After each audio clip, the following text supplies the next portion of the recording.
شادی کے بیچ کیا رسم و رواج ہے؟ تو شادی کے لیے لہنگا تیار کرایا جاتا ہے جس میں بے جا فضول خرچی ہوتی ہے، اور کبھی کبھار ایسا لہنگا ہوتا ہے کہ ایک مرتبہ کے بعد دوبارہ اس کا استعمال بھی نہیں ہوتا۔ اتنے پیسے لگائے گئے اور پھر اس کا کچھ مصرف نہیں رہا، ظاہر سی بات ہے یہ فضول خرچی ہے۔ بناؤ سنگھار اور میک اپ کے نام پر شریعت کی خلاف ورزیاں ہوتی ہیں، جس کی وجہ سے ایک دلہن شادی کی رات نماز چھوڑنے پر مجبور ہوتی ہے، حالانکہ شادی کے دن بھی دلہے اور دلہن پر ویسے ہی نماز فرض ہے جیسے دوسرے دنوں میں ان پر نماز فرض ہے، بلکہ سماج میں تو ایسا لگتا ہے کہ شاید دلہے اور دلہن پر نماز ہی فرض نہیں۔ یہ جہالت اور دین سے دوری کا نتیجہ ہے۔ شادی کے لیے اسٹیج جب سجایا جاتا ہے تو اس پر لاکھوں روپے پانی کے جیسے بہا دیے جاتے ہیں۔ کہیں کہیں پر مردوں اور عورتوں کا اختلاط بھی ہوتا ہے، مرد بھی آ رہے ہیں، عورتیں بھی آ رہی ہیں، عورتوں نے بھی عجیب عجیب طرح سے کپڑے پہن رکھا ہے، بلکہ کتنی عورتیں نیم برہنہ ہوتی ہیں، حالانکہ اسلام پردے کا حکم دیتا ہے۔ اسلام نے اپنے نبی کی بیویوں سے فرمایا، سورۃ الاحزاب آیت نمبر 53، وَإِذَا سَأَلْتُمُوهُنَّ مَتَاعًا فَاسْأَلُوهُنَّ مِنْ وَرَاءِ حِجَابٍ، کہ اے صحابہ اگر تم نبی کی بیویوں سے کچھ مانگنا چاہو تو پردے کے پیچھے سے مانگا کرو۔ نبی کی بیویاں صحابہ کی مائیں تھیں، ماں کا درجہ رکھتی تھیں، اس کے باوجود بھی اس بات کا مکلف کیا گیا کہ نبی کی بیویوں سے اگر تجھے کچھ مانگنا ہو تو پردے کے پیچھے سے مانگا کرو۔ اور صحیح البخاری کی روایت ہے، اللہ کے نبی صلی اللہ علیہ وسلم نے ارشاد فرمایا، ایاکم والدخول علی النساء، عورتوں کے پاس داخل ہونے سے بچو۔ ایک انصاری صحابی نے پوچھا تھا، اللہ کے نبی صلی اللہ علیہ وسلم دیور کا کیا حکم ہے؟ آپ صلی اللہ علیہ وسلم نے فرمایا تھا، الحم الموت، دیور تو موت ہے۔ کہیں کہیں پر شادی میں بے غیرتی کی انتہا ہوتی ہے کہ اس بے غیرتی کے مناظر کی فوٹوگرافی کی جاتی ہے، مووی میکر کو موٹی رقم دے کر بلایا جاتا ہے، فلمی دھنوں پر عشقیہ اور بازاری گانے گائے جاتے ہیں۔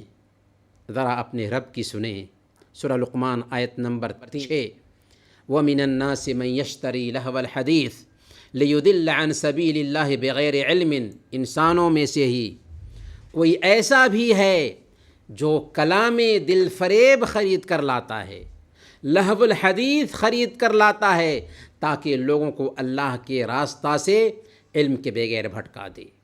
حضرت ابن عباس رضی اللہ تعالی عنہ نے قسم کھا کر کہا تھا کہ لہو الحدیث سے مراد گانا ہے۔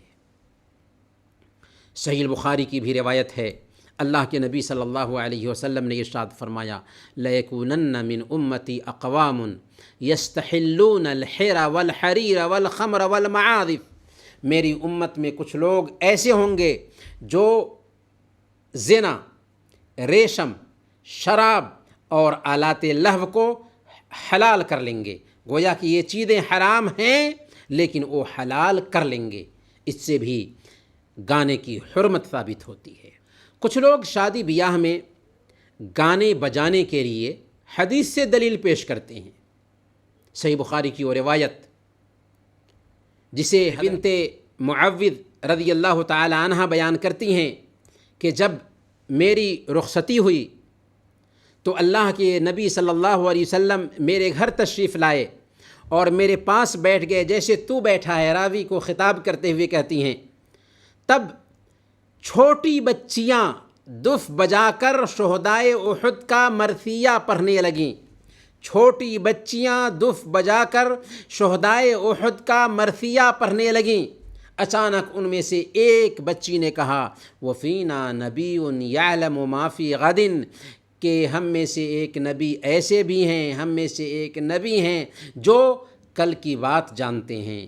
آپ صلی اللہ علیہ وسلم نے جب سنا تو فرمایا، لا تقولی ہاکذا وقولی ما کنت تقولین، ایسا مت کہو جو پہلے کہہ رہی تھی ویسے ہی کہتی رہو۔ اس روایت سے استدلال کر کے جہالت کا ثبوت دینا اور یہ کہنا کہ اس میں دف کی اجازت ہے تو گانے بجانے کی اجازت ہونی چاہیے، حالانکہ اس حدیث میں اور اس جیسی دوسری احادیث میں صرف اتنا ثابت ہوتا ہے کہ شادی بیاہ کے موقع پر دف بجانے اور قومی گیت گانے کی اجازت ہے، لیکن یہ بات نوٹ کی جائے کہ ڈھول تاشے اور دف بجانے میں آسمان اور زمین کا فرق ہے۔ پھر یہ کام نابالغ بچیاں کر سکتی ہیں، بالغ بچیوں کو یا بالغ عورتوں کو اس کی اجازت ہوگی اور نہ ہی مردوں کو اس کی اجازت ہوگی، اور پھر یہ کام بھی محدود پیمانے پر ہونا چاہیے، محلے کی ساری بچیوں کو اکٹھا کر کے جمع کر کے نہیں ہونا چاہیے۔ پھر اس کام کی حیثیت بھی یہ ہے کہ یہ کوئی واجب اور فرض نہیں ہے، بلکہ زیادہ سے زیادہ یہ ہو سکتا ہے کہ یہ جائز ہے۔ اور سب سے اہم بات یہ ہے جسے دھیان میں رکھنا چاہیے کہ اگر جائز کام بھی شرعی دائرے میں نہ ہو سکے اور وہ کام بھی ہمیں حرام تک پہنچا دے تو وہی جائز کام حرام ہو جاتا ہے۔ اسی کو سد ذریعہ کہتے ہیں کہ اس دروازے کو ہی، جائز دروازے کو ہی بند کر دینا کہ جو جائز دروازہ ناجائز راستے کی طرف لے جائے۔ اور آج یہی صورتحال ناچ گانے کی ہمارے سماج میں دیکھنے کو ملتی ہے۔ شادی کے بیچ جو رسم و رواج ہے اس میں سے ایک سلامی یا نیوتا بھی ہے۔ سلامی یہ ہوتی ہے کہ لڑکے اور لڑکی دونوں کے سسرالی رشتہ دار لڑکوں اور لڑکیوں کو کچھ رقم دیتے ہیں سلامی کے نام پر۔ اس حد تک تو چل سکتا ہے کہ اگر اس کو گفٹ کے طور پر رکھا جائے، لیکن یہ گفٹ نہیں ہوتا بلکہ اس کی شکل قرض کی ہوتی ہے۔ اور بالکل نیوتا کا بھی یہی حال ہوتا ہے۔ رشتہ داروں کو شادی سے پہلے باضابطہ کارڈ بھیجا جاتا ہے کہ آپ کو نیوتا دیا جا رہا ہے، جس میں وہ لڑکی والوں کے لیے بہت سارا سامان خرید کر لاتے ہیں۔ ہر جگہ پر الگ الگ طریقے سے ان چیزوں کو برتا جاتا ہے، اس کا نام بھی الگ الگ جگہوں پر الگ الگ طریقے سے رکھا جاتا ہوگا، لیکن یہ چیزیں ہمارے سماج میں برتی جا رہی ہیں، بر صغیر پاک و ہند میں۔ تو یہ اصل میں گفٹ نہیں ہے بلکہ قرض کی شکل ہے، اور اس کو ہم قرض بھی نہیں کہیں گے بلکہ یہ جوا اور سود کی شکل ہے، جسے فوراً اپنے سماج سے ختم کرنا چاہیے۔ اور بہت حد تک جہاں جہاں تعلیم عام ہو رہی ہے اس طرح کی چیزیں ختم ہو رہی ہیں، لیکن ابھی بھی یہ ناسور کی شکل اختیار کیے ہوا ہے۔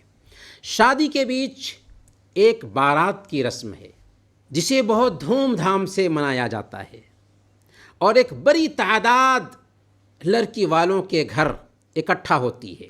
لڑکا اپنے رشتہ داروں کو، گاؤں کے لوگوں کو فوج کی شکل دے کر کسی دوسرے کے دروازے پر لے جاتا ہے۔ بے غیرتی کی حد ہو گئی کہ دوسرے کے دروازے پر لے جاتا ہے، اور اس میں بے جا فضول خرچی وہ خود کرتا ہے، کیونکہ اسے ہی گاڑی کے اخراجات مہیا کرنے ہوتے ہیں، لیکن اگر یہ اخراجات جہیز سے آئے ہوں تو حرام طریقے سے ہی آئے۔ پھر لڑکی والوں پر اضافہ بار ڈالا جاتا ہے، اضافی بوجھ ڈال دیا جاتا ہے۔ کتنی بے غیرتی کی بات ہے کہ آپ کسی دوسرے کو مجبور کریں کہ میں آپ کے گھر پر اپنے رشتہ داروں کو لے کر کے آؤں، اور آپ مجبور ہوں ان کی ضیافت کرنے پر۔ حق تو یہ تھا کہ ضیافت تم خود کرتے اگر تیرے اندر غیرت ہوتی تو، لیکن دوسروں کے دروازے پر لشکر جمع کرنا بے غیرتی کی انتہا ہے۔ جی ہاں، بے غیرتی کی انتہا ہے، لیکن آج ہمارے سماج میں اسے برتا جا رہا ہے، اور یہ سب ہندو سماج کی دیکھا دیکھی ہم برت رہے ہیں۔ کبھی 200 بارات کا وعدہ کیا جاتا ہے اور 300 بارات لے کر آ جاتے ہیں۔ 100 آدمی کا وعدہ کیا جاتا ہے، 200 آدمی لے کر آ جاتے ہیں۔ اس میں وعدہ خلافی بھی ہے، اور لڑکی والوں کی کبھی کبھار بے عزتی ہوتی ہے۔ اگر ضیافت میں کمی رہ گئی تو آسمان سر پر اٹھا لیتے ہیں۔ ایسے کم ظرفوں کی پٹائی ہونی چاہیے۔ بارات کی یہ رسم حقیقت میں مسلم سماج کے لیے ناسور ہے، جسے سنجیدگی کے ساتھ اس مسئلے پر غور کر کے اسے ختم کرنے کی ضرورت ہے۔ اللہ ہمیں توفیق دے۔